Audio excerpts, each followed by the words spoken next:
Kaixo eta ongi etorriak bertzegun batez unat magazinera, gaur asteartea dugu apirilaren 18. Eguna eta betiko lez bi elkarrizketa izanen ditugu. Lehenik eta behin gure tertulianoarekin egonen gara Patxi Urrutiarekin eta berarekin hainbat gai jorratuko ditugu, beti ere aktualitateari errepaso bat eginez. Bigarren gaian ere gai mamitsu bat jorratuko dugu, kasu honetan lan osasunari dagokiona. Dakizuenez, aste santuan bertze heriotza bat, bertze lan istripu bat izan genuen Nafarroan, kasu honetan Andosian, langile bat hiltzen teilatu batetik erorita. Gaurkoan Inko Iriarte Labeko lan osasuneko idazkaritzako arduradunarekin egonen gara, ez bakarrik Andosiako gaia solasean, baizik eta argazki orokorragoa eginez eta ikusiz lan osasunaren arazoa zertan datzan, zein diren puzle konplexu horren piezak. Guzti hori baino lehen, has gaitezen betiko edukiekin. Lehenik eta behin, efemerideak. 1480 urteko apirilaren 18an Lucrezia Borgia, Rodrigo Borgia, gerora Alexandro VI aita santua izango zenaren alaba jaio zen. 1906 urtean Kaliforniako San Francisco hirian izandako 7,9 indarreko lurrikara batek hiria hondatuta utzi zuen. Eta 1958an Albert Einstein 1921 Nobel saria lortuko zuen fisikari eta matematikari alemaniarra hil zen. Goazen gaurko lerroburuekin.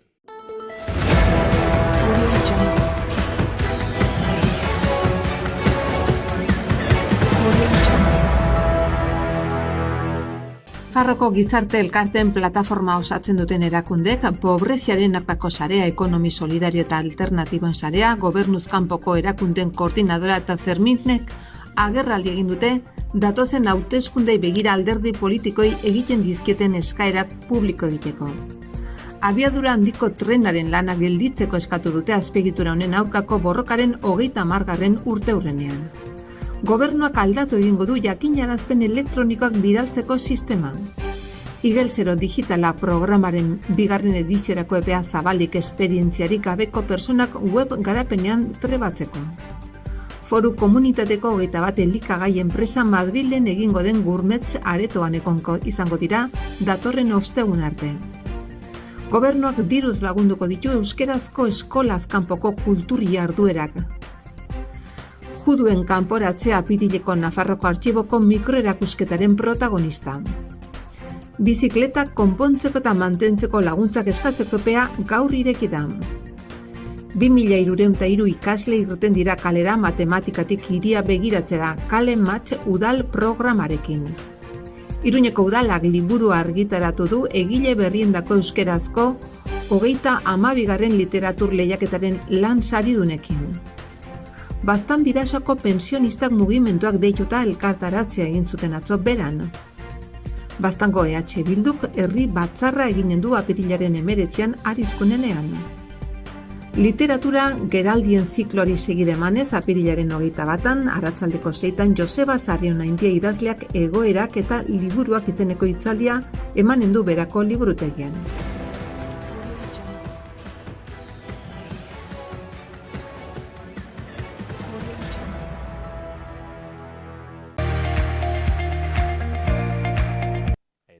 Agenda kulturalean zer topatzen dugun. Gaur asteartean karrikiri liburu dendak egile berriendako literatur lehiaketa 2022an saritutako lanak liburuaren aurkezpena hartuko du 7:30 poesia modalitatean saritutako lanen aurkezpena izanen da. Asteazkenean Arrosadiako liburutegi publikoan 6:30 Arrosadia irakurle taldea bilduko da. Angel Lertxundiren Zoaz infernura laztana liburua komentatuko da. Laba aretoak ipuina engainua da irakurraldi musikatua hartuko du 7:00 Iban Zaldua eta Miren Narbaizarekin. Eta Alegria de Iruña Peñaren lokal zarrean atxaldeko 8:00 bertso merendua Sustraikolina eta Igor Elortzarekin. Hortzegunean, herri pagainako auzo lokalean zaporeaken eskutik hitzaldia, argazki erakusketa eta janari bilketaren antolaketa atxaldeko 7:00. Baita ere, mendian hil, hirian hil dokumentala eskainiko dute atxaldeko 7etan Alegria de Iruña Peñaren Jarauta kaleko lokalean. Eta Karpeta Urdinak dokumentalaren emanaldia Atarrabiako kulturretxean atxaldeko 7etan. Hortziralean itzali telefonoak antzerki zikloan Balbea antzeslana H teatroaren eskutik atxaldeko 7etan Laban.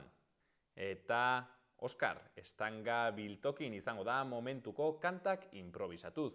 Etorri eta lagundu Oskarri kantak sortzen diote.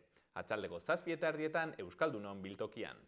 Eta larun batean, Jus Larrotxako Zibiboxean 12etatik ordu bat eta erdietara. Piztuta Euskal Kultur Begirada 2023aren baitan, Euskal mitologiako pertsonaiak ezagutzeko lantegia eta ipuin kontalaria egonen da. Jolasaren eta gorputz adierazpenaren bidez, lantegian Euskal mitologiako pertsonaiak ezagutuko dira, hala nola sorginak Basajaun, Mari edota Tartalo, bai eta haien inguruko elezarrak ere. Eta azkenik, J. Martinak eta Merina Gris taldeak kontzertua eskainiko dute Totem aretoan atxaldeko 8etan. Sarrerak 12 euro eta 15 euro bertan erosi ezkero. Eta ikus ditzagun orain gaurko egunkarien azalak. Diario de Notiziasen lerroburu handi batean, KPIa ez da erreferentzia izango alokairua eguneratzeko eta berritzeko. Pedro Sánchezek proposatutako etxe bizitzaren legeak alokairuaren prezioa mugatzea ahalbidetzen du eta hori hobetu egiten du Nafarroak neurri fiskalak aurre ikusten dituen arau batekin. Errentamendu kontratuen erregistro batek indize batzuk gainditzen dituzten prezioak kontrolatuko ditu. Argazkian berriz traktore batek Martzilla inguruko landa lanak egiten ditu. Izenburuan, lehorteak alerta egoeran jarri du Nafarroako landa eremua. Zerealuzta arriskuan herriberan, Lizarraldeko hegoaldean eta erdialdean. Berri gehiagotan, Iruñako taberna bateko komunean emakume bat bortxatzeagatik atxilotua izan da gizon bat, eta Nafarroako justiziako 600 funtzionarioek greba hasi dute. Diario de Navarraren kasuan, lerroburu nagusian. Azkenik, PSOEk PPrekin adostu du soilik bai da bai legearen erreforma salbatzea. Podemosek humilaziotzat jo du eta sozialistengandik are gehiago bereizten da. Argazkian Aralarko aingerua eta Mekakoa fededunez inguratuta. Izenburuan Aralarretik Iruñerako hegaldia. Aingerua atzo iritsi zen Nafarroko hiriburura fededun ugari inguratuta. Eta bertze berri batean, Nafarroko egoitzetako plazen 142 enpresek kudeatzen dituzte. Gara egunkarian, berri nagusian, Stop Desahucios elkarteak etxe bizitzaren legearen alde bozkatzeko eskatu die euskal talde politikoei. Espainiako gobernuak ERC eta EH Bildurekin adostutako araudia aplikatzeko eta garatzeko deia egin dio plataformak lakuari. Euskal Koaliziotik Otegik Euskal Herrian politika propio baten aldeko apustua egin du. Argazkian Frantziako protestak izenburuan, Macronen 100 eguneko epea lasaitasun eta batasun bila. Eta azkeneko berri batean, Lau Max sari Euskal Antzerkiaren lan onari. Berria egunkarian, Jaurlaritzak erregistratutako gorroto delituek 157 ugaritu dira urtebetean. Segurtasun sailak 438 delitu bildu zituen iaz. Arrazakeria eta xenofobia kasuak dira erdiak baino gehiago. Metodologia hobetzeak eragina izan du zenbakietan, baina delituek benetan egin dute gora diotenez. Argazkian Zumaiako ikasleak Saharan. Izenburuan irakaspen bat erbesteaz. Zumaiako DBH-ko 40 ikasle Algerian izan dira ikasbidaian Saharar errefuxiatuak bizi diren kanpalekuetan. Eta bertze eta azkeneko berri batean, Gipuzkoako Aldundiak helegitea jarri dio Uliazpiko epaiari. Eta Euskal Herria irratian akitzeko, etxerik gabeko pertsona bat hilda Iruñean, gizon baten gorpua aurkitu dute Iruñako plazaolako tunelean. Martxoaren 31an Jesus eta Maria aterpetxea itxi izana salatu zuten 7 elkartek. Iruñean 40 lagun inguruk lo egiten dute kale gorrian urte osoan. Alboko berrian Unai Martinez zelako kidearen hitzak, ez dago oinarririk Lesakako Arcelor Mitalen aldi baterako erregulazioa aplikatzeko, eta azkenik Egile berriendako literatur lehiaketa 2022 liburua aurkeztuko dute bihar Iruñeko udalak.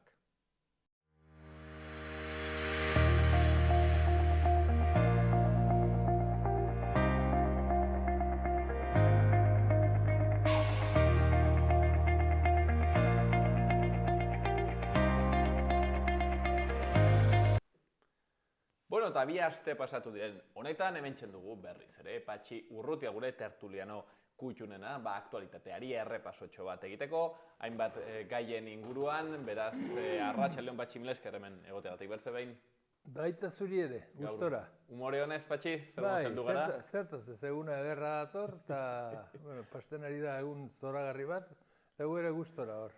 Gero kusiko du gerokoak, baina dirudienez, bero handiak izan behar ditugu aurtengo udan, momentuz behintzat egun goxoa dire pasaietan ibiltzeko. Ez sobera bero, eta ez da sobera hotz ere, baina tarte hortan.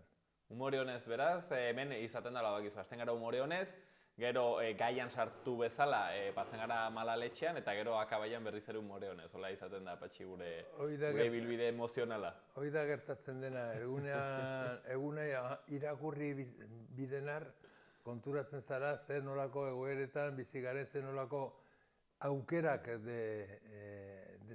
ditugu aprobetxatzen, eta horrelako ameka gauzkusten ditugunean inguruan berriz ere Malaletxean jazten gara, atxalderako iduzki apala bezala gu ere apaldu egiten gara ikusiz, zenbat gauz, zenbat zikinkeri eta denen atzetik beti arazo berdina. Dirua gutxien batzun eskutara joan nahi izatea. Beraz, krisi batean omen gaude, eta Banko Santanderrek irabazi ditu 9.000 milioi. Ez, pentsa sobera, gure buruak ez du maten hori denako ongi kontabilizatzeko eta 9.000 milioi euroren etekina izan du, atzoatzean irakurtzen. Eta nola nahi duzuzu gero gizarte unten zoriontsu izatea, zenbait saiatuko dire edo aukerak izango dituzte. Baina inbertsek eta inbertsek bizi iraupena ziurtatzeko, inbertzelan egin behar, eta horiek irri egiteko eta gustora egoteko eta disfrutatzeko zoritxarrez ez dute aukera gehiagirik izaten.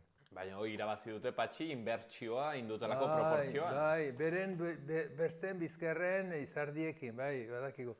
Ezke filosofi bat badago mundunten, kontuten hartu behar dugunen, nahi badugu aurrera pausoak eman nahi baditugu. Eta bide, kapitalismoa, edo diruaren mesedetan zaude, edo jendearen mesedetan zaude.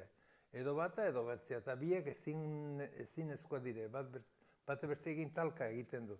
Eta nola gizarte duten, denen nahi dute, aberastu eta aberats zirko txiki hortan sartu, gaina lanik ingabe, hoi bai, espekulazioaren bitartez, deus probetxurik eman gabe gizarte honi. Pues hoi de, eskutartean daukaguna, eta horri egin behar dugu aurre, eta gainera nola, politika munduan ere horren inguruan egiten diren azterketak uste du ni behintzat ez direla aski sakonak, hemen komunismoak horretarako baditu aukerak, eskaintzen du filosofi bezala eskaintzen ditu ertenbideak, baina beste sistema berriz bihotzak aldatu. Nola aldatuko diozuzuk diruari bihotza? Diruak ez du bihotzik. Aspaldi honerrena du eta Mikel Laboak ere abesten zuen horrelako zerbait. Pues ez dago, eta guk landu behar dugu, aldatu behar dugu gizarte unen sustraiak nahi bali dugu, zoriontsuago izan eta zoriontasuna gure tartean banatu. Antikapitalistak izan barra gara, Patxi? Derrigorrez, nahi bali dugu gizarte hau aldatu. Zerrengatik behirazazu, adibidez ertizu, progresista hori hitza dago modan, hor duzu PSOEko horreiko atzoko egoera, ez?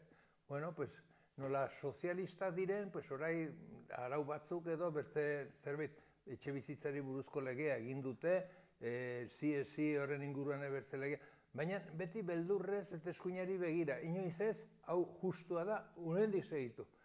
Eta, karo, marxismoa gertzen duena da, hau zure txaila da, eta hau aldatzen ez baduzu, gaur hau egoinde zure inguruan ikusten ja hortik nondik zerbait lapurtzen alduen. Eta horrekin zuk ezin duzu inolako bidei importanterik egin. Dakizulako, zezpalimeda gaur, bihar edo bezala zaitzi, horrek atxiki egingo zaitula eta zu duzuna kendu egingo zaitula. Horrengatik, egin behar dugu ez hau txiki hau aldatu, bezik eta egin behar dugu azterketa bat osoa egin behar dugu ikusiz, jendeendako zer den beharrezkoa, nola lortu daiteken, eta importantena, aberatsek ez dute pobre baino eskubide gehiago. Ez dute, errein dute, bai, guk egin dugu, ez. Ni ez dut erten, eske, igual hemen argitu behar da, hauniz langile bizpiru taller batean, eta horrari dena beren bizitzari uzten beste bezala, utzi horiek alde batera. Nire dut, 9.000 milioi etekin atera ditu horrek, eta pesazu diru hoi, horren sakelera ganbeharrean ganizen bazen, gizartearen alde zerbait egiteko, pesazu zenolako aldaketak izango ziren gizarte honetan. Ja, txetea kitu egonen zen, Patxi. Bueno, zorionez hor dago oraindik bidean, eta espero dugu luzerako horregotea. Bueno, bertze aldi baterako kontu interesgarriak, horiek jorratzekoak, niri bada Patxi beti galdera bat gustatzen zaitena, baina orai ezkara sartuko horretan, eta da ea posible den norbait aberatsa izatea modu justu batean. Zeren ez baldin bada posible, badire hemen persona handana bat, zeinetaz susmo txarra izan beharko genuen, ez? Hor, Julio Angitak erraten zuen, inor ezin da izan aberatsa modu justo batean. Bueno, Patxi, hoi bertzegun baterako utziko dugu, sartuko gara, hemen aktualitateko gaiekin, naiz eta Santanderrena nola ez, aktualitatekoa zen. Bertze kontu bat, hemen Mikel Zabaltzaren familiarrek eta Mikel Zabaltza gogoan elkarteak egin zuten prentsaurreko bat. Lehengo aldian, hortxen, aezkoa inguru horietan, Patxi, eta erraten zutena da, erabateko haserrea eragin duela, kasu honetan, Mikel Zabaltzaren eriotzean zer ikusia izan zuen Guardia Zibil bateri, eman diotela igoera bat, ez? Ascenso bat, bere postuetan, kasu honetan, Espejo Balero Guardia Zibilari, eta, han abiatu duten prozesua zehazki, bertan, pertsona non grata izendatzekoa, horbaitzetan, eta hortxen, eta badakit Patxi zuri gai hau gustatzen zaizula, jorratu nahi zenuela, ez bakarrik Espejo Balerorena, baizik eta badire bertze ere halako kontu batzuk ukitu nahi dituzunak, Patxi. Bai, errepresioaren gaia, eta gero horren inguruan nola juntetzen diren, hor badago, ez dakit, halako espantukeri bat, non zeinek eta txarrena diren, gure gizartean, horrelako zerbait gertatzen delaik nahi duten bere burua erakutsi beraiei justua direnak. Eta, hoi, erabet zabaldua dago gure artean, baina hoi baztertu egin behar da. Eta hoi da gertatzen ari denare Zabaltzarekin, Mikel Zabaltzarekin. Onartua dago Mikel Zabaltza hil egin zutela. Zeintzuk hil egin zuten, non, noiz, nola. Hoi dena, bi militar haundi egon ziren solasean beraien artean, eta norbaitek grabatu eta hor, agertzen da dena nola gainera hiltzen zijoan, pixkanaka baineran erabiltzen zuten denbora kontutan hartuz. Kristoinak eta bi egin zizkioten, hil egin zuten. Eta gaurko egunean orduko hiltzaileak fanfarronkerian dabiltza. Eta gainera eskatzen digute bertza unitzei, desadostasun politikoak izan ditugulako, eta borroka politikoa egin dugunok, kartzelera eraman behar gaituztela, hor ana txikitzeko baina. Hau zer da? Nork eman behar dio hitz egin behar du familiarekin, eta noiz argitu behar dute hori, eta noiz eskatu behar dituzte erantzunkizunak ere horren hiltzaileari. Hoi ez da ukitzen. Ez da ukitzen, behir ezazu, gaur heldu da egunkarian, eta unek asertu nahoia gaur goizuezetik, Koldo Martinezen artikulo bat. Etakin sartzen da, horrek ordaintzen du, gainera hauteskundet badaude, la pureza de la sangre edo irakutsi nahi du nola baitere. Terrorista gara gainerako guziak, bera ez, baina nor babesten du Marlaska? Bera eta Marlaska ze laguntasuna duten. Ez aldire biak oso lagunak. Ez altzuen karri unet itzaldi bat ematera laetiken la politikari buruz. Marlaska ez altzuen unet karri horlako zerbait egitera. Nola baitere bere, eta horrei jakin dugu ere, militar horri orduko torturatzailei eta hiltzailei, aizaio, goratzen beren lan tituloa eta lan soldata ere. Lana ez, denbora pasarena. Teniente general izendatu dute, eta berrearekin batera beste bosei ere hor daudenak hor dabiltza. Baina hor, unen arduraduna, torturoien arduraduna egin dute. Baina hau zer da, eta babesten, eta beraiek gainera justizieroa beraiek zintzoak, artikulu osoan, eta aski luzea da, ez duzu inoiz ikusiko marlaska hitza. Eta marlaska izan da horrekin duena. Eta horrela ari gara, baina nora ateraman behar dugu, gero erratut hemen demokrazia bat badagoela. Mikel Zabaltzaren ongi argituta estaduak, eta Guardia Zibil gorpuak eta gainerako guziak hor recuerdo, memoria, reparazion egin arte behintzat, ez da barkamenik izaten hemen. Hoi behar da argitu, behar da aztertu, eta behar da erakutsi zeintzu ziren arduraduna zeren. Beraiek ere bizitza, behin Koldo Martinezi eztabaida batean erranien sustizu zuk horrelako jendik ez dutela amik edo zer. Ez sufritzeko hemen, hemen dene sufritzen dugu, baina zenbaitzuk sufriarazte egin gaituzue. Eta, bueno, hoi da niri zutan jartzen hauena, ezke, hoi onartezina da, zuk pentsatzen duzu Guardia Zibil bat horrela itxa eta dire, el cuerpo militar, Guardia Zibilek hau eta Guardia Zibilek gure. Nizazu, norbaite balin badaki Guardia Zibil kontu ni ere banaiz horietek.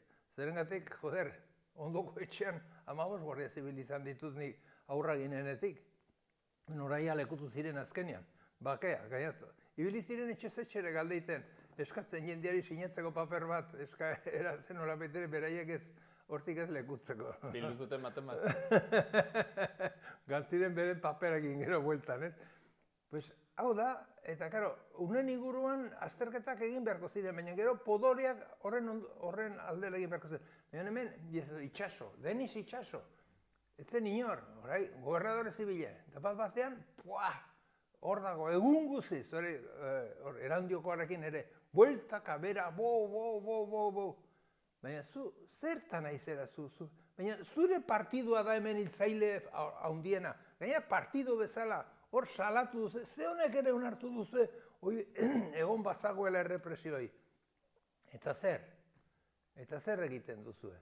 Gainera, Patxi, ez dakit, baina hala baldin bada, behintzat gainera Jaurlaritzak hala onartu zuen, eta uste dut Nafarroko gobernuak ere, Mikel Zabaltza tortura ziltzela, hala baldin bada, eta espejo honek baldin badu zer ikusia horretan, eta hala dela badirudi, orduan ere beldur pixket ematen du, zer eta teniente general jartzea, torturarekin zer ikusia duen pertsona bat, hain zuzen ere, erran nahi dut, ez da, nizarrakit, garbitzaile postu bat eman diotela, baizik eta, segurtasuneko, gorputz bateko, ardura bat eman diote, horrelako zerbaitean implikatu dago norbaiti, horrek ere, bueno, ematen du, beldur pixka bat, ez dakit. Atzo argitaratu zuen artikulo bat oso aberatsa gaiz eduni buruz oso ongi ari zena Sabino Kuadrak.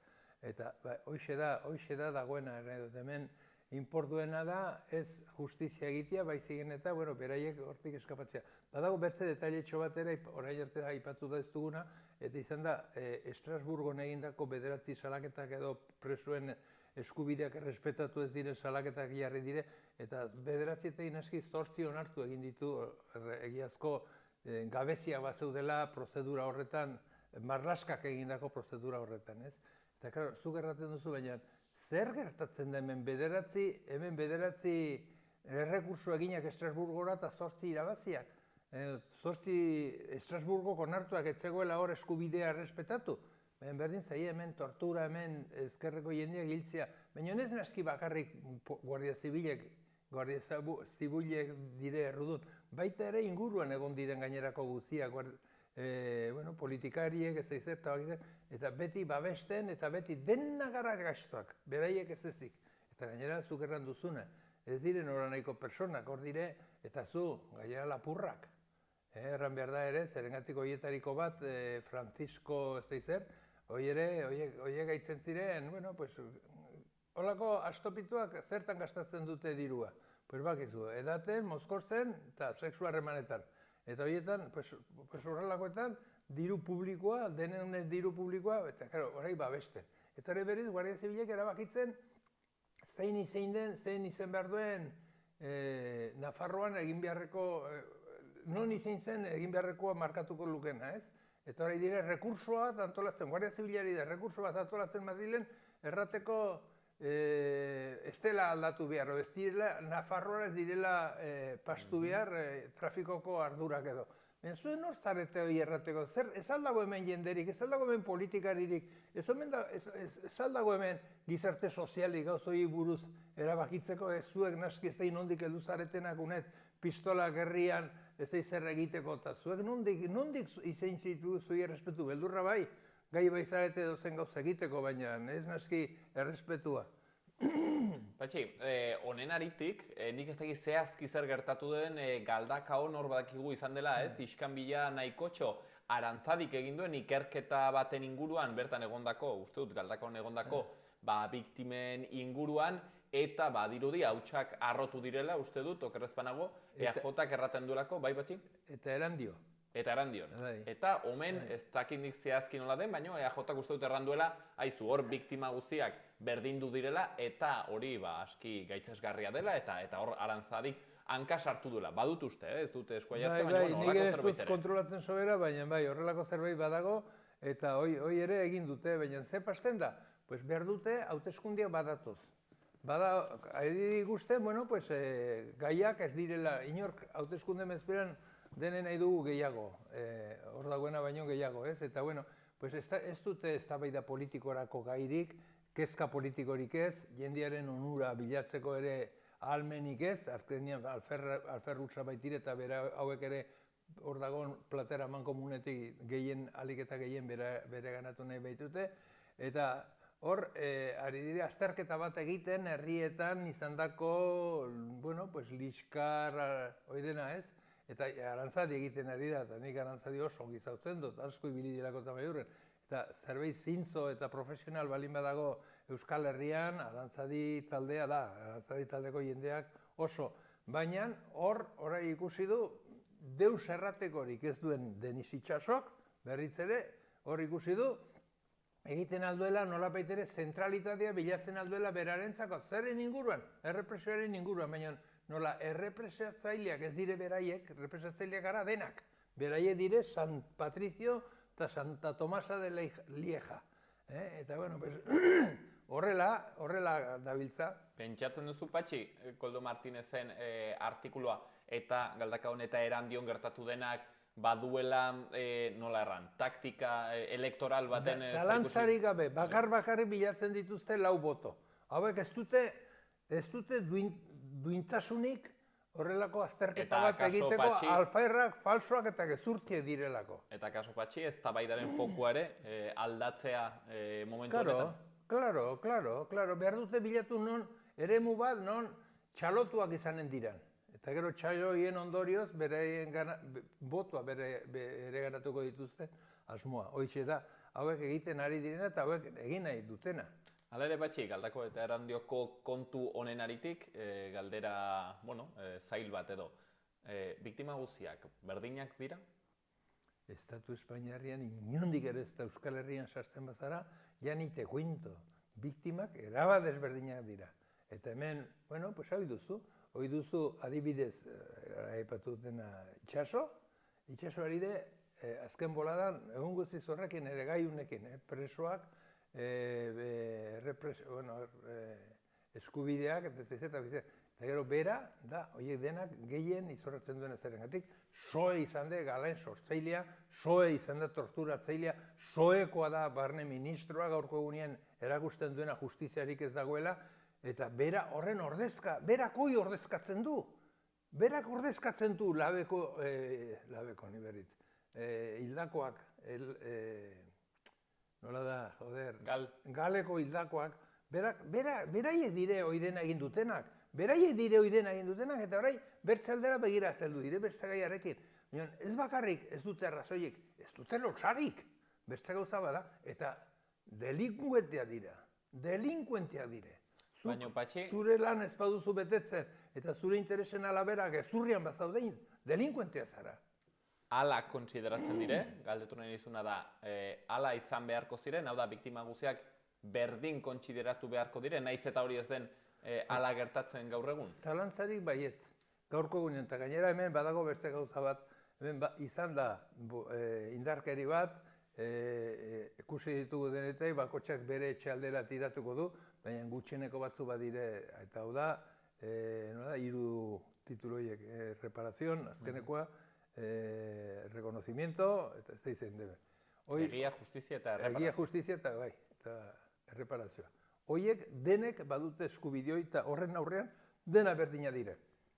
Gainerakoa bilatu behar da irtenbide bat, eta gaurko egunean gainera irtenbideoi bilatu beharrean hauek denak, astionari garenak hauek denak, horiek ez dute bilatu nahi, zerengatik oso ongi datorkio tarteka gai bat nolabaiteko, ez dakit, puntu bat horri izatea, edo zen momentuetan hortik ateratzeko, ez bueno, pues eta, no seke. Eta horiek hoi behar dute, ez dakitelakotz bizitzen, hauek ez dakite zer den bizitza municipaleko militantzia edo administrazioko militantzia ezkerretik ikusita eramaten alde itekena. Hauek oraindik ez dute hoi ikasi. Baina komeniko zitzaien hoi ikustea eta hoi ikastea eta pentsatzea beraiek hor badaude ez daudela beraien buru erakusteko. Horai itxaso korbatak agertzen zeko, lehen beste izibitzen zen, hau ere hortan ere aldatu egiten dira. Eta baina lan handia badago hor egiteko, baina gehien bat guri tokatzen zaiku berriz ere hor fuerte borrokatzea, zerengatik hauek egiten dutena lotsagarria da. Patxi, bertze kontu batekin joan gara, baitare Madrilekin zerikusia duena, horretzen, badirudi gobernuak, historiako gobernu progresistenak Espainian, onartu dela etxe bizitzaren lehendabiziko legea, hor gainera parte hartu dute baitere RC eta Bilduk, badirudi haiek nola baitere xaxatu dutela gobernua horretarako. Bueno, ez dakit, pixket nola ikusten duzun kontu hau, aurrera pauso bat den, haundiz geratzen den egiteko? Hau, astindu bat eman diote gai honi, baina, bueno, hau da giltxaurrez betetako giltxaur bat balduzun bezala, ez? Igual inarrosaldi bat emanta, zenbaitzuk erortzen dira eta badirudi kristoño dela, baina, bueno, zenbaitzuk dira eta beti positiboa da baditu zenbait.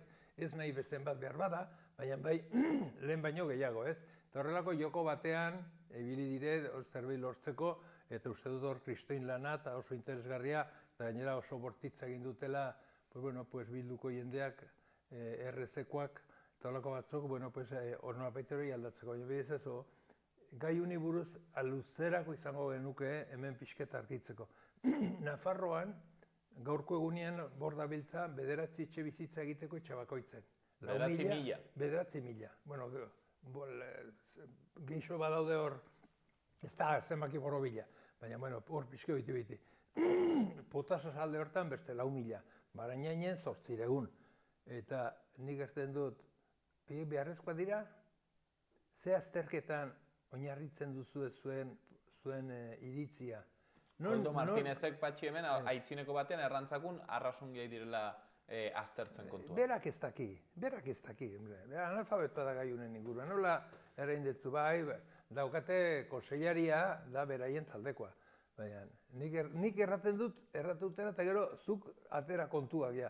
Eta hemen gertatzen dena da, hori berien badaudela 4.000 etxe bizitza hor egiteko. Baina zuk aldiozu, zen motatako etxe bizitza. Zenbat metrotakoa. 90 metrotako behar du izan etxe bizitza. Edo persona bako baten dako balime da 100 metroken asko izango zen. Edo bakotxe behar du izan bere lavadora, bere telebista, bere egongela, beren ez dakizer.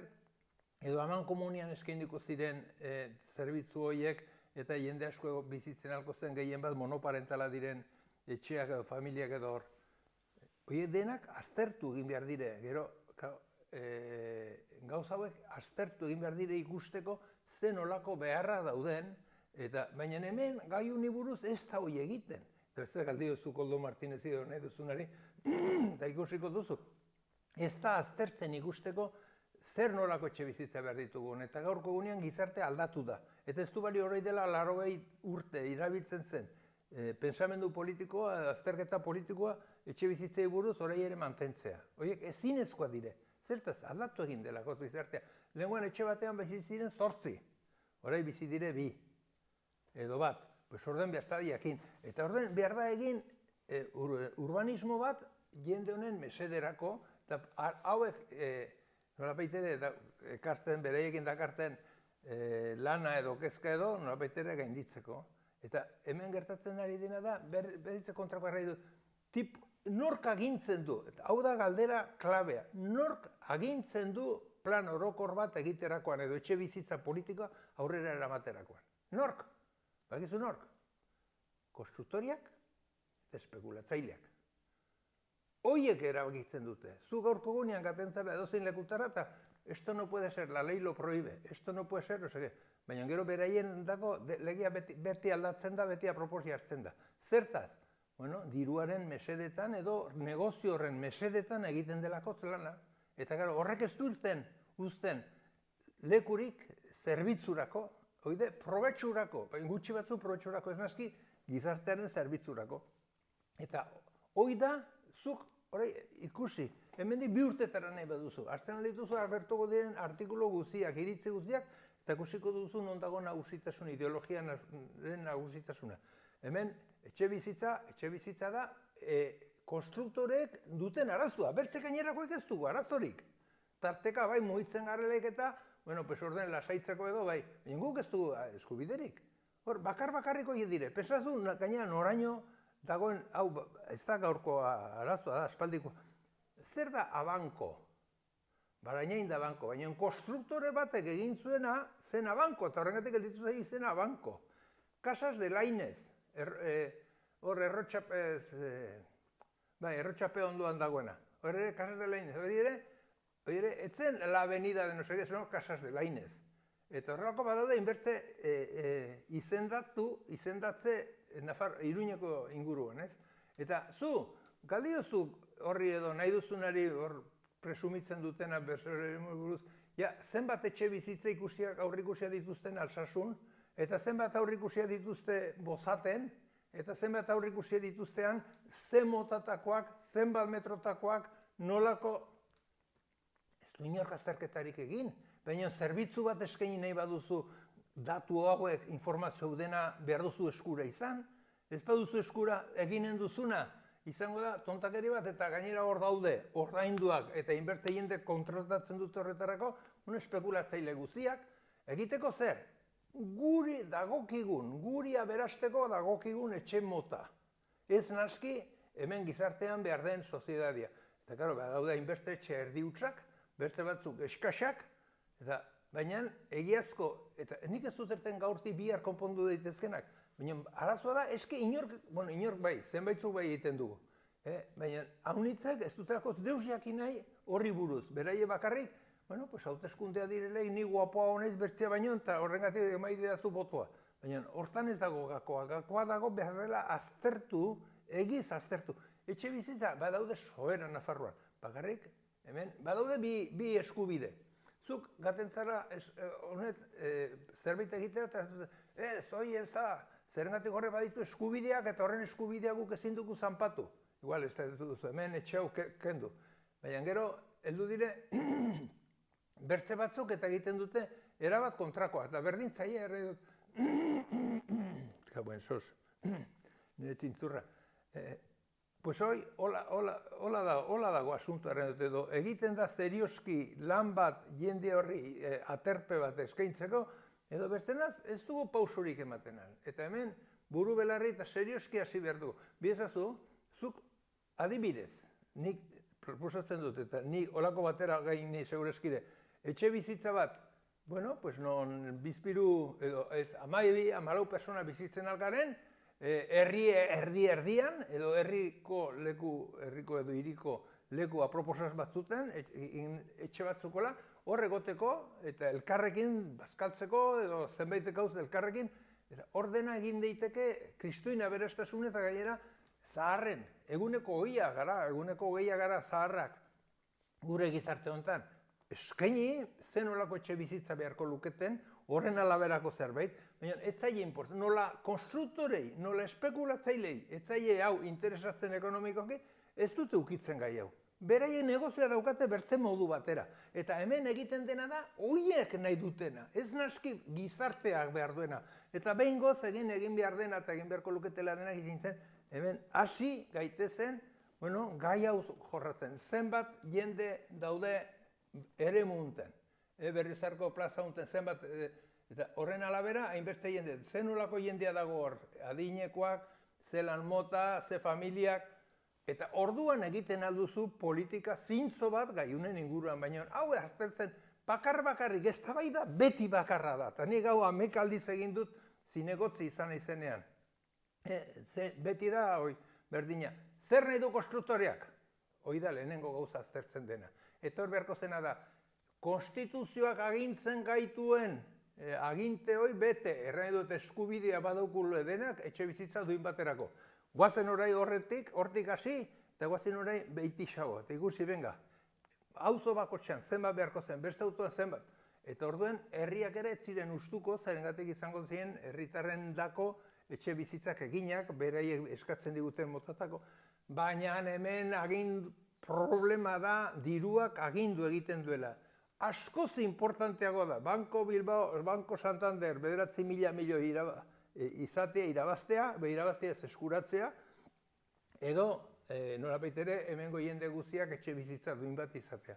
Eta hor dago akatsa, eta uste dut gainera gai hau bizi izan dut, aspaldi asko borrokatu dugulako horren inguruan, eta uste dut, bueno, berritze segitu beharko dugula, eta erran beharko dugu denei, politikari guztiei, eta gizarteari ere azaldu behar dugula, bertzen mota batetik hasi egin behar garela. Oinarritik hasi behar dugu, bertze planteamentu batzuk egiten. Konstituzioak arraten gaitu eskubide badugule.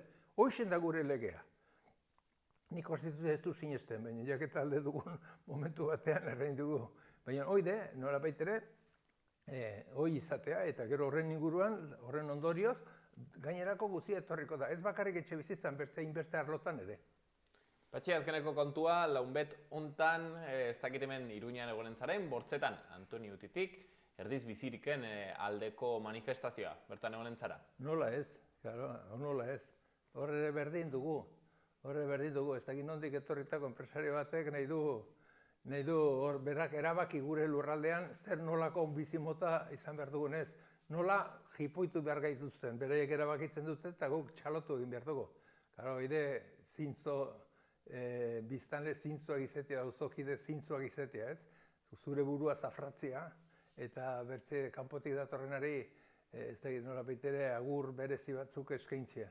Eta onartezina da, eta zalantzarik gabe horregun gona izela, baina behirezazu, Abrahamen liburuan, Biblian, hori dela 4.000 urteko historio bat kontatzen dut, hau da Abraham eta bere semea Lotekin, izan zituzten iskarrak gaite semeak edo osabailoak ez nola ziren, eta azkenean bakia egin eta ospatzeko bildotz bai zuten. Hori dira 4.000 urte, bildotz batekin ospatzen zuten, hola baitera aite semen edo aite joven arteko harremana, ez?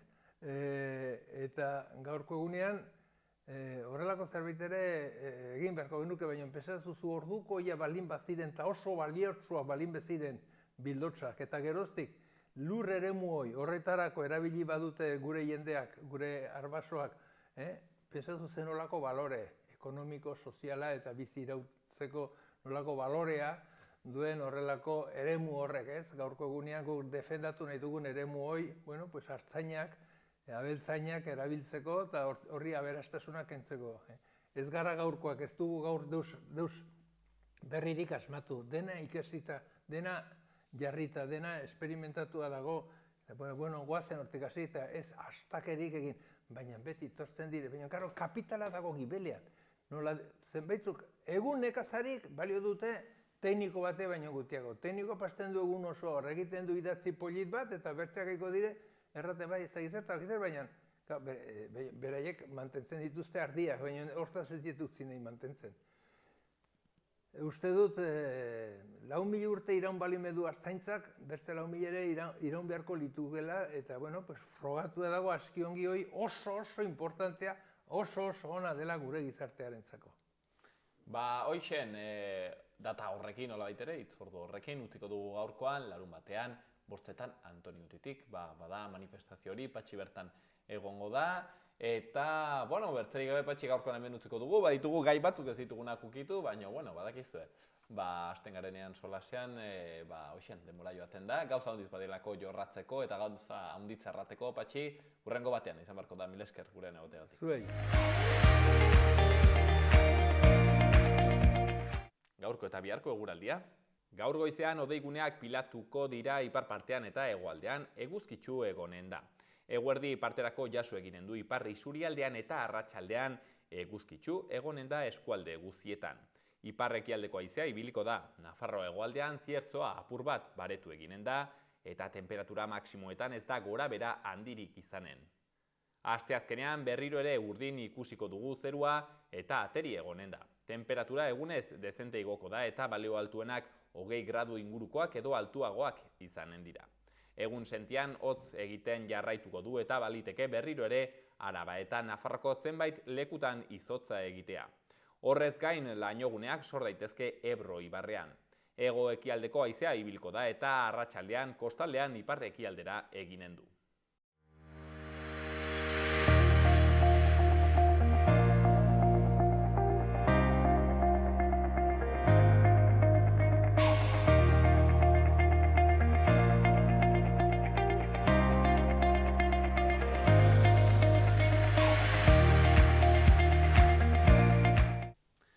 Aste santuan hementxe Nafarroan Andosian bertze heriotza bat, lan istripu bat izan genuen, kasu honetan Jaime Resano hil zen eraikuntza enpresako langile bat altueratik erorita. Kasu honetan Andosian erran bezala Calzados Irabia enpresan industria nabean teilatuan lanean ari zela, eta gai hori hartu nahi izan dugu, ez bakarrik horretan zentratzeko, baizik eta begirada zabalago bat argazki osoa ikusteko, eta horretarako hementxe dugu gaurkoan, Labeko lan osasunerako arduraduna dena, Inko Iriarte, hementxe gurean, beraz, arratsalde on Inko, mila esker gurean egoteagatik. Arratsalde on, eskerrik asko zuei. Aipatzen genuen, Andosiakoa nolabait ere kokatzeko pixket hau, berriki gertatu delako aste santuan, laburrean behintzat zer gertatu zen Andosian? Guk ditugun datuen arabera, eman zen beste laneko heriotz bat eta alturetan emandako istripu bat izan zen. 2023an hirugarren langilea izango litzake altueretatik erorita hil dena, eta gerora jakin dugunez eta istripuaren nolabait gorabehera guzti horiek analizatuta ulertu dugu, badala kubierta nolabait arin baten gainean zebilela inongo babesik gabe, teilatuak berak ez du bere pisua jasan eta eroi da 10 metroko altura batetik langilea, ez da honek eta hola hilda, ez da.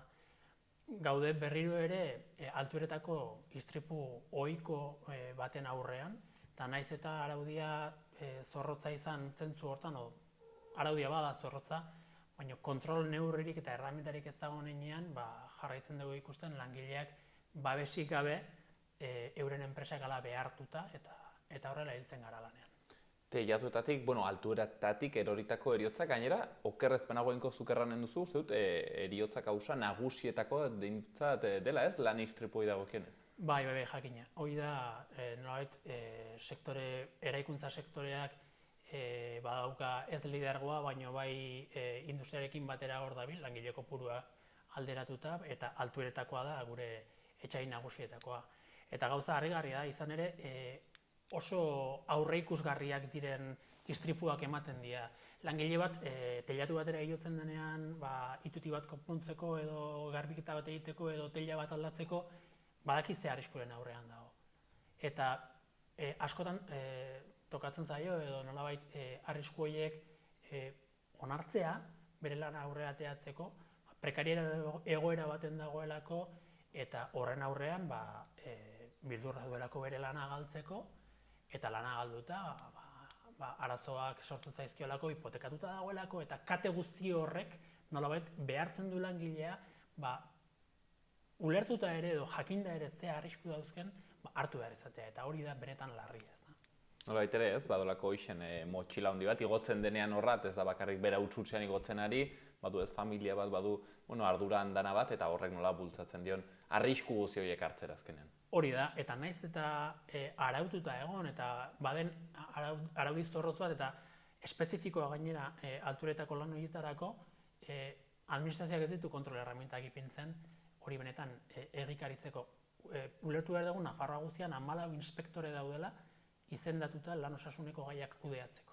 Pentsa ezazue, 14 teknikarik ikuskatu behar dute, ia benetan Nafarroa guztian araudi horiek benetan betetzen dien, eta behaiek egikaritu behar dituzket. Eta praktikan badakigu ez dela inongo kontrolik ematen, eta patronalako oso ongi daki hori.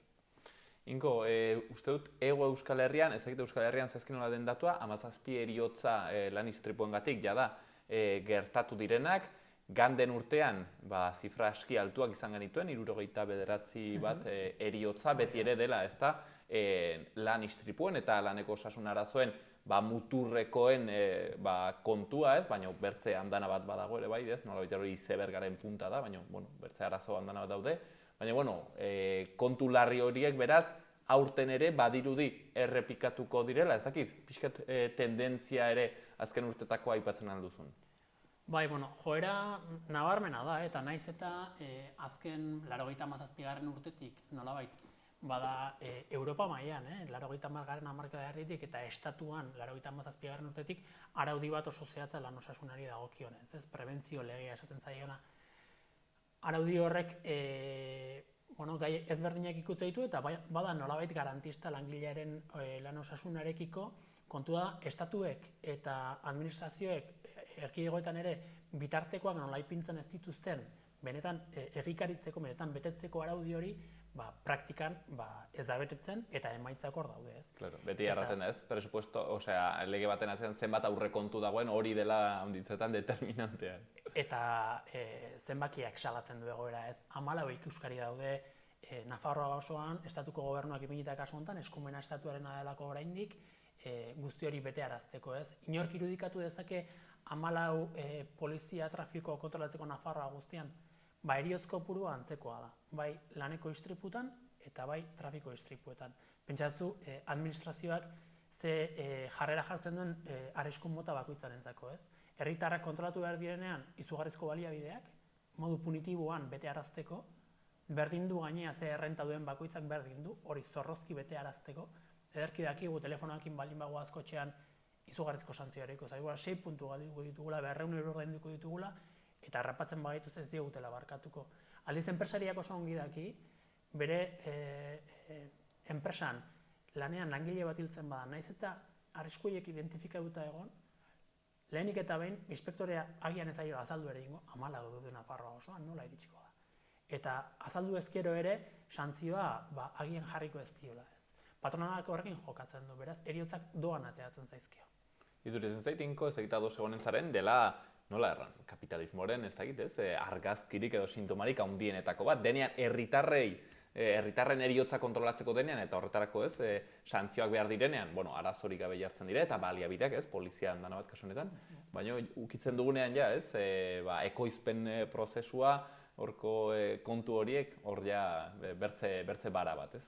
Argazkia da muturreko egoera batean gaudela, eta konparaketa egin izan dugu, adibidez, trafikoaren kontuarekin, ez? Badia, kasu honetan EAen barruan baditugu datu batzuk arakatuak eta gaina ofizialak dienak memorietatik eta datozenak eta galdera ofizialen bitartez lortu ditugunak, eta esate dute, ez?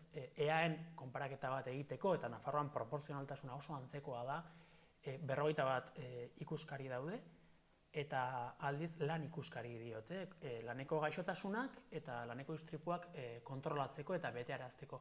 Soilik horiek dute, santzionatzeko gaitasuna edo santzio prozedura bat abian jartzeko. Ez die osalangoak, baizik eta lan ikuskariak, inspektoreak. Aldiz, trafikoan santzioa jartzeko 750 ertzain daude. Kontatu gabe, udaltzaingoak. Bai trafikoa istripuetan eta bai lan istripuetan hildako kopurua oso antzekoa da EAen 55 bueltan gabiltza 2022 urtean. Beraz, hor ikusi daiteke ez, administrazioak ze jarrera hartzen duen. Eta santzioi dagokionez, EAen, kasu honetan, datu zehatza daukagulako 2022an lan osasunari dagokiez 640 santzio jartzen dituzte, eta aldiz trafikoan 281.000. Orduan, nolabait, herritarrok ikusi dezakegu, herritarrekiko kontrola denean, segurtasun gai batengatik, kasu honetan trafikoagatik, zen nolako jarrera hartzen duen administrazioak, bitarteko guztiak egipiniz, bai santzioak, bai radarrak, bai kotxeekiko ITV kontrol zorrotzak, bai puntuen karneta, berriki daukaguna, bai alkoholemia, droga kontrola, arau guzti horiek, punitiboak gehienak, nolabait, istriputasa jaisteko ez. Aldiz, laneko arriskuetara gatu zenean, 51 inspektore EAE guztin, eta santzionatzeko gaitasuna balin badut ere, praktikan ez duten santzionatzen erabaki politiko daolako horren atzean, ez? Beraz, guzti horrek erakusten digu ze jarrera dauken administrazioak herritarrekiko eta ze jarrera dauken administrazioak enpresarekiko, ez? Orduan, da kapitalismoaren muturra, baina denen aurrean erakutsia eta badirudi ez dugula ikusi nahi. Konparazio aski argigarria, ez? Hortxen egiten zutena, trafikoa nola kontrolatzen den, nola egin den, kontatzen zian lehenoinkok, 80. hamarkadan hortxen jeitxera potente bat, hain zuzen ere, neurriak eta baliabideak jarri zirelako, baina ez da berdin jokatzen behintzat enpresaren mundu honetan. Inko, pixkat hobe ulertzeko nolabait ere laneko osasunaren kontu hau, aipatzen zenuen lehenago, hausen lan istripuak, eta horren muturreko adierazleena direla heriotzak, hori ere ez dela lan osasuneko kontu guztia, nolabait ere, badela bertze arazo handana bat lanarekin zerikusi dutela, laneko osasunarekin, eta normalki ez dugula hain argi ikusten, ez? Bai, errazagoa da eta kontrolagarriagoa da sindikatuen partez ere laneko istripuen eta laneko istripuek eragindako heriotzen jarraipena, ez? Nolabait medioek eta bai gure delegatu sareak eta gure afiliatu sareak trasladatzen dizkigun datuengatik, nolabait heriotza identifikatzen erresa delako, ez? Aldiz, laneko gaixotasunen gaia askoz zailagoa da, eta baina sistemak beherako oso ongi dauken montauta enpresarioen mutualitatean bidez eta baita gizarte segurantzaren bidez ere, laneko gaixotasun horiek ez errekonozitzeko tresneria guztia daukate, ez? Munduko osasunerako antolakundeak, dala mundu mailan osasunaren inguruan erreferentziala den antolakunde gorena nolabait, argi eta garbi adierazten du nola laneko heriotza guztien 20% soilik den istripuek eragindakoa. Honek esan nahi du, konputuaren 80% laneko gaitzek sortutakoa dela.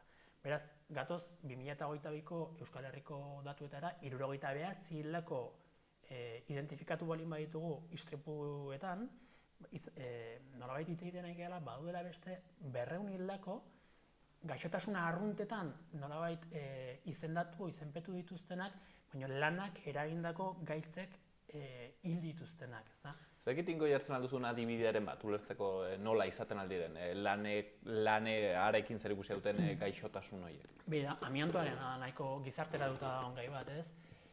Amiantoak gaixotasun profesional bezala, amiantoari eksposizioa izan duen langile batek bere bizitzan zehar, eta denboraren poderioz gaitza garatzen joan denak, normalean, inoiz ez dira mutualitatearengatik errekonozituak izaten, eta sindikatuok ibilbide juridiko luzeak eman behar izaten ditugu nolabait epaileen aurrean irabazteko eta arrazoia emateko gaixotasun profesional baten aurrean gaudela, ezta? Normalean, labetikan eramate ditugun horietako kasu asko, bidean langilea hiltzen zaigu, eta sententzia irabazten dugu bere familiak jasoa nolabait esateko, ez? Eta hoi da argazkia, lehen instantzian mutualitateek sekula ez dute errekonozitzen gaixotasun profesionala, eta ibilbide juridiko luze baten ondorioz, amiantoaren kasuan adibidez, lortzen ditugu sententziak, baina bidean langilea galtzen zaigu. Amiantorekin lan handana egin da eta nolabait irabazi da nolabaiteko sensibilizazioa eta gizartean ikustaraztea, baina badaude gaitz asko ez dienak horren azalekoak eta ez dienak errekonozituak, baina datuak hor daude, ezta? Aipatzen zenean lehenago, bat adibidez, deigarri egin zaidana, arazo kardiobaskularrekin edo zer ikusia izaten aldutenak, adibidez lan batzuetan, lan sedentarioak baldin badire ez, halako arriskuak igotzen direlako. Bai, esan behar da, ikuspegi juridiko batetik, arazo kardiobaskularrak edo infartoak edo ikutusak ulertzen diela lan istripu bezala. Baina, berdin du, neurri preventiboak planteatu behar ditugunean, analisiak bide batetik joan behar du, baina adibide gixara, iazko ez beharren txostenean azaltzen ginunez, nola, bihotzekoa jota heriotz guztiaren lan istripu horien barruko 33an bueltan genbiltzan, eta da zifra ohiko bat orokorrean, ez? Baina sektore jakin batzutan, garraiolarietan adibidez, arazo kardiobaskularek eragindako heriotz horiek 75% bitarte jotzen da, ez? Hortikan analisia oso logikoa da, ulertzen nahi da, lan sedentarioak, estres handiarekin, ordutegien kontrol eza edo enpresarien partez trampa egiteko aukera askoekin, etxetik kanpo aritzean ere, rutan adibidez, elikadura osasuntsu bat emateko zailtasun nabarmenekin, eta guzti hori da, nolabaiteko ekaitz perfektu bat arazo kardiobaskularrak sortzeko, eta gero datuak hor daude, ez da, pentsatzezue. Garraiolarien istripu ez traumatikoak esaten zaien arazo kardiobaskularrek 175 iotzen da, nun orokorrean 133an dauden beste lanpostuetan, ez da. Ezagit, inko honi gehitzen altzaion genero irakurketa bat, hau da, sektore feminizatuetan, badu honek bere nola erran aldaera berezia? Bai, behin eta salatzen gatoz, ez? Sektore feminizatuetan laneko gaixotasunak ez diela errekonozituak, ez soilik mutualitateengatik, baizik eta gizarte segurantzarengatik berarengatik, ez? Gizarte segurantza badu zerrendatua ze gaixotasun profesional edo lanak ze gaixotasun sortu ditzazken, eta sektore feminizatuetan ematen dian batez ere arazo muskuloeskeletikoak eta psikosozialak, horiek ez daude errekonozituak modu erokorrean. Orduan, topatzen dugun egoera da, emakume askok pairatzen dutela olako gaitzak eta daudela gaixotasuna arrunt bezala bideratuta. Eta horrek sortzen du nolabaiteko isiltasuna errealitate guzti horren aurrean, eta batez ere arazo psikosozialetaz hitz egiten ari ganen, momentu honetan mutualitatera edo lanako eragindako kalteen barruan eta errekorra edo liderra den afekzioa psikosozialarena, ez?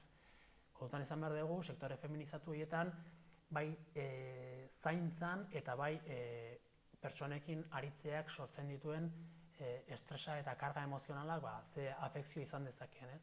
Gaixotasun guzti horiek ez daude errekonozituak. Eta esaten dugu, ez, industrian, lehen sektorean, bigarren sektorean lan batzuk hil egiten dute, baina sektore feminizatutako lanak ez dute bizitzen uzten, eta hori da daukagun argazkia honetan. Inko, hau, nolabait ere datu hauek edo salaketa hauek eramaten dizkiozuenean administrazioari, instituzioei, ez dakit, orokorrean zein izaten ari den erantzuna?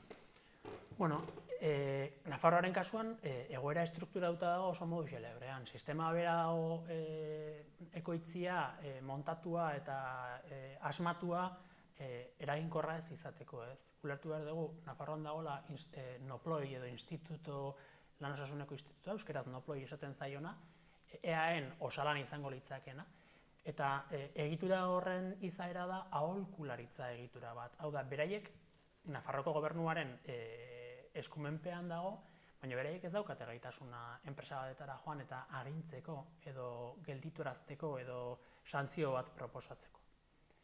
Beraz da, instituzio bat amablea enpresarioentzako, patronalarekiko. Eta aldiz, santzionatzeko lan osasuneko galeren inguruan eta arauaren betetze eza horren inguruan santzionatzeko dagoen estruktura da estatutikan eskumenak zuzenean dituena, lan ikuskaritza, eta 14 kide dauzka. Orduan, guzti horren aurrean, administrazioaren aurrean salaketak egiten dituenean, jakina da. Sistema bera dago montatuta, enpresaria azken finean inongo santziorik ez iristeko. Orduan, zailtasunak nabarmenak dira. Guk oso argi daukagu, ekintza sindikalaren bitartez geldituaraziko ditugula horrelako kalte asko, eta guk fokalizatu behar dugula eta fokalizatzen dugula gure ekintza sindikalaren bitartez prebentzioan jardun behar dugula. Hau da, guk argi eta garbi esaten dugu, instituzioetan, naiz eta barrutikan ere borroka egin behar den, kanpotik borroka egin behar da, eta gure delegatuek, gure afiliatuek identifikatzen dutenean arrisku bat, makina bat dela, edozein arrisku mota egon daitena alturetako arrisku bat, ekintza sindikalaren bitartez aktibitatea gelditu egin behar dugula. Eta gelditu arazi egin behar dugula. Badaude gainean nolabaiteko berme juridiko batzuk, baina egia da, langileriaren indarra soilik egikaritzen diela eskubide horiek. Eta hori da benetako bermeak eskaintzen dituen bidea. Ze ikusten zuen bezala eta erakutsi dugun bezala, administrazio publikoak nahita ez ditu inungo ez du gaitasunik diseinatuta dago patronalari benetan ez betearazteko. Inko, lan osasunari, dagokion honetan, aipatzen dugu arazo estruktural bat dela, eta badago puzle horretan ere bertze pieza handi bat, pieza gako bat, eta hori da, leheno aipatu duzun ere bai, mutualitateen papera. Gainera, duela ez handiz, arrotu ziren hautsak horrekin, izan ere, atera ziren hor txosten batzuk edo gobernuek hartu nahi zituzten erabaki batzuk nahiko polemikoak honekin zerikusia zutenak. Bai, ondo dago analisian mutualitateen papera ere ateratzea, ze ulertzen dugu ziklo guztia nola dagoen, ez? Ze instituzioen jarrera ezin da ulertu ez baldin badegu mutualitateen argazki hori hor txertatzen, ez? Ulertu behar dugu, 1900 urtean bueltan, nolabait garai hortan, langileen borrokaren ondorioz, nolabaiteko aseguradora batzuk bezala eratu behar izan duziela, baina bai da egia, frankismoaren garaian ja, mutualitate horiek bilakatzen gorpuzten diela gaur egungo mutua bezala. Hau da, gizarte segurantzari dagozkion zergean parte horretatikan, beraiek hasten die zerbitzu ematen enpresako kontingentzia profesionala izaten zaien, enpresak sortuko lituzken istripu eta gaixotasun profesionalen inguruan. Karo, hau da anomalia demokratiko bat. Asoziazio enpresarial bat, mutualitate izena duen asoziazio enpresarial batek kudeatzea eurak sortzen dituzten arriskuak, begi da jokalari eta arbitro langilearen osasunen aurrean. Inork ulertuko luke sindikatuok asoziazio bat egitea langileriaren laneko osasuna kudeatzeko gure interesen arabera? Nahiko ginuke, baina ez ligukete hor hartuko. Ulertu behar litzake entitaten neutral batek kudeatu behar lukela langileriaren osasuna, zein? Kasu honetan, osasun bideak. Entitate publikoak, hori izango litzake nolabait ikuspegi neutralarekin jokatuko lukena. Asuntoa ez da hola. Guzti hau frankismo garaitik bideratuta dator, eta langilearen kontingentzia profesionalak, hau da lanean sortutako gaitzak eta istripuen kudeaketa eramate dute entitate enpresarioek. Mutualitateak die enpresarioa, zure jefea. Nola da lotura hori inkongi ulertzeko? Karo, mutu hauek izaten dira enpresa independenteak, nola da beren lotura nizerdakit, ez? Altzairu gintzako enpresa batekin edo bertze enpresa batekin? Bai, funtsean, mutu dauzkate administrazio kontseilu batzuk, eta administrazio kontseilu hortan daude arduradun batzuk. Arduradunak die, enpresa handien normalean gizonezko heldu gerifalte batzuk, hor erabakiak hartzen dituztenak, mahai politiko bat dago, administrazio kontseilu bat. Eta horrenpean daukate antolatuta enpresa sanitario bat, baina irizpide politiko enpresarial pribatuekin. Eta enpresa hori martxan jartzeko diruak guk ipintzen dugu.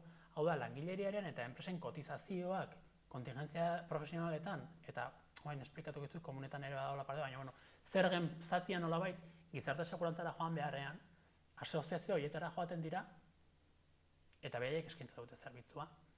Hauinko, bertze herrialde anomalia demokratiko bat da. Bertze herrialde batzutan ere hala da? Badaude similitude batzuk, antzekotasun batzuk, baina ez dira horren nabarmenak zeren. Adibidez, Frantzian badago mutualitateen kontzeptua, baina langileak berak hautatzen duen horrengana joan. Beraz, azkenen mutualitateak ere bere bezeroa langilea da zuzenean, ez enpresa. Beraz, hor bada beste egoera bat. Ez dut esan nahi nondik inua hori denik argazki egokia, gure argazkia eta guk aldarrikatzen duguna da mutualitateak desagertzea, eta gizarte segurantzak osasun bide eta osakidetzaren bitartez kontingentzia profesionalen zerbitzua eskaintzea logikoa den bezala. Eta zergak eurak ematea. Eta gauza oso garrantzitsua, hamarkadetan mutualitateek gure diruarekin sortu duten patrimonio erraldoia gizarte segurantzara pasatzea. Claro, zein da justifikazioa mutualitatena erran nahi duzaren oraintxan aipatu duzunak nahiko logikoa dirudi, zergatik ez segurantza sozialetik, ez? Joaten zara, haizunik makurtu dut hanka, bai, hanka makurtu duzu erranditzen dizu medikoak, eta listo, zergatik ez da metodo hori erabili, pentsatu justifikatzen zutela, arinago izateko edo are efektiboago izango zela mutualitate batekin? Ez, dator herentzia frankista batetik datorra, batez ere mutuak ulertuta gaur egun dien bezala, esan behar azpimarratzen dut, 1900 urtean bueltan, ja Arabako lehenengo mutua sortzen dela, handikan 2 urtetara Gipuzkoakoa, eta baina frankismoan hartzen dute gaur egun daukaten gorpuzkera eta funtzionatzeko modua eta dauzkaten ardurak, ezta? Orduan, horren herentzia da. Herri honetan pairatzen ditugu garai horretako herentzia asko eta denak txarrak. eta mutualitateena bat da. Hola daukate montatuta, eta bar. Bai da egia, eta esan behar da, normalean labetikan aldarrikatzen egitegun gauza asko ez daukatela enkaje juridikorik estatuaren araudian, baina bada arau bat 1986ko 14. Osasunerako legeak bere artikulatuan definitzen duena eta ahalbidetzen duena publifikazioa. Hori hola dago, beraz, badago bide juridiko bat modu oso errexean mutuak publifikatzeko, gizarte segurantzan txertatzeko eta euren patrimonioa ere. Hori egiteko bide juridikoa dago. Eta zein da arazo nagusia? Bueno, ikusi ez anomalia demokratikoa. Patronalak, zure jefeak, gaixotzen zaitu, eta berak erabakitzen du, gaixotasun profesionala den ala ez, Bere errua izan den. bere medikuarekin, ze bere medikua dauke beretzako zerbitzu, mutua berea da, bea da mutuaren parte. Eta normalean egiten duena da, medikuak esaten du, lanean apurtu dezun txonkatila hori, mendian apurtu dezula, gizarte segurantzako medikura bidaltzen zaitu eta horren ardura kentzen du. Eta ja, kontingentzia bezala, eta ez da azaltzen, kasu honetan administrazio publikoak eskaintzen dizkigun akzidentabilitate datuetan, ze datu horiek ere mutualitateek erabakitzen dituzte. Osa, da anomalia demokratiko bat, eta azaldu behar dena, herritarrek eta langileria jakin dezagun ez da. Azkeneko erasoa mutualitateena heldu da, txosten bat ezagutu dugulako, eta txosten hortan mutuen helburua da, eta hau dator 80. hamarkada erditik, baino azkeneko urteetan indar hartzen nahi da ez. Orain arte kontingentzia profesionalak lanak eragindako gaitzak eta istripuak kudeatzen zituzten, eta haien ejekuzioa nolabait operazioak, jarraipenak, rehabilitazioak egiten zituzten, eta horren hartu nahi duten kontingentzia arruntena.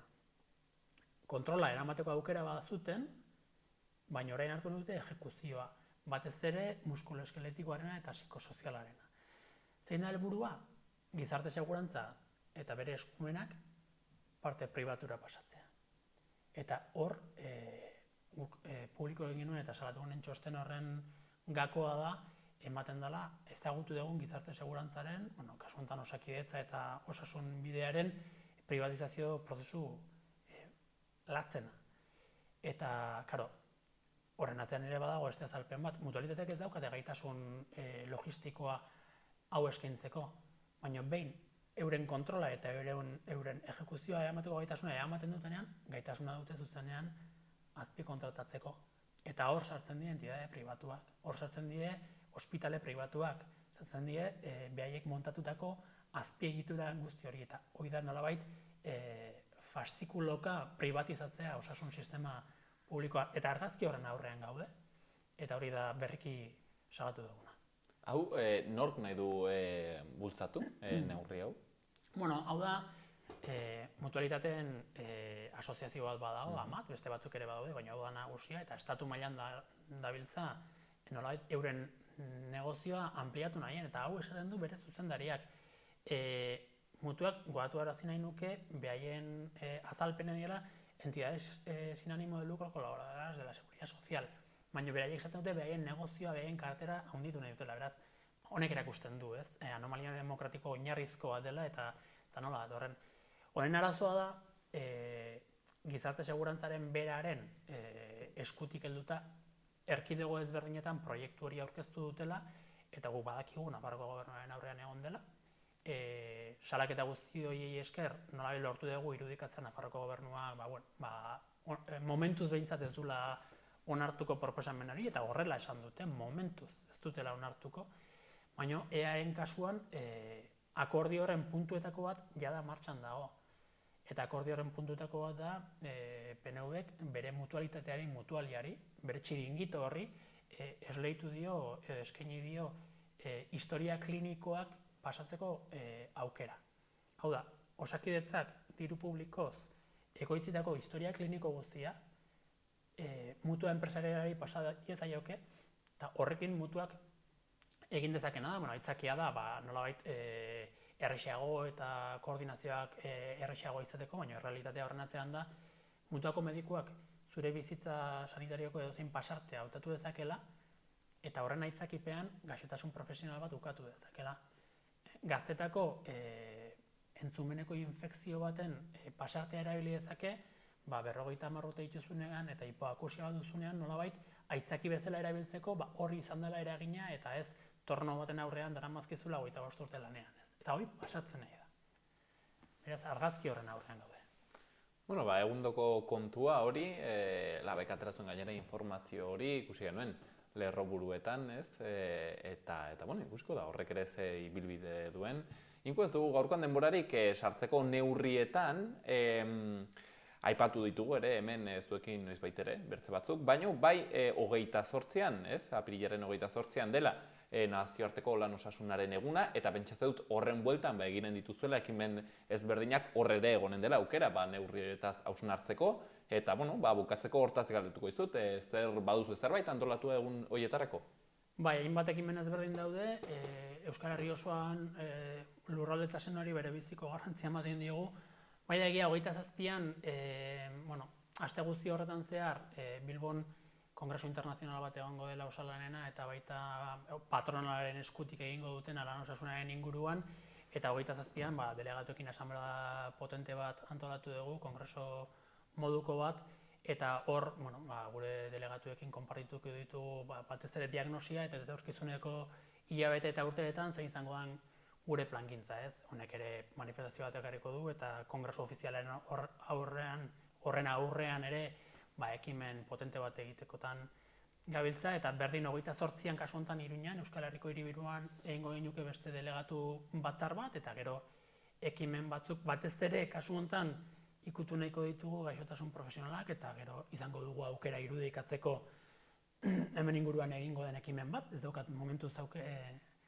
gehiago azaltzeko aukerarik, baina etorriko da, eta era berean Ipar Euskal Herrian ere ematen ari da nolabaiteko batasun sindikal bat lan istripuen inguruan erantzuna emateko, hori gorpuzten ari da, eta etorriko dira 28an ere ekimen bateratu bat beste sindikatu batzuekin elkarlanean lakra guztionen aurrean erantzuna emateko. Beraz, ikusten zuen lurralde Euskal Herria osoan ekimen ezberdinak antolatuko ditugu, eta batez ere trasladatu nahi dugun mezua da patronalak ez gaitula doluan ikusiko, agenda politikoa ez digula markatuko beak sortutako heriotzekin, gu akziora pasatzen garela, eta prebentzioan oinarrituko ditugula gure ekimenak. Beraz, ez dugula inungo konplexurik izango enpresak gelditzeko arriskuak identifikatzen ditugunean, eta hor aurrean izango gaitula.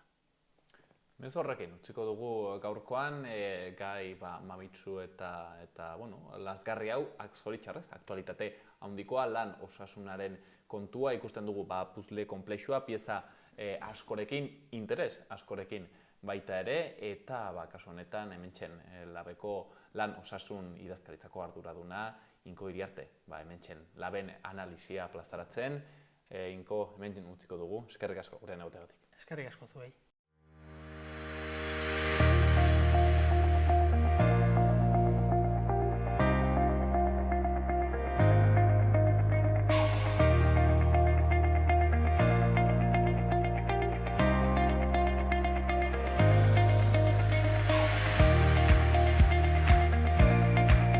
Hauxen dena gaurkoz hemen magazinean eskaintzeko genuena bihar asteazkenean hemen izanen gaituztue elkarrizketa gehiagorekin. Gobierno de Navarra. Nafarroako gobernua.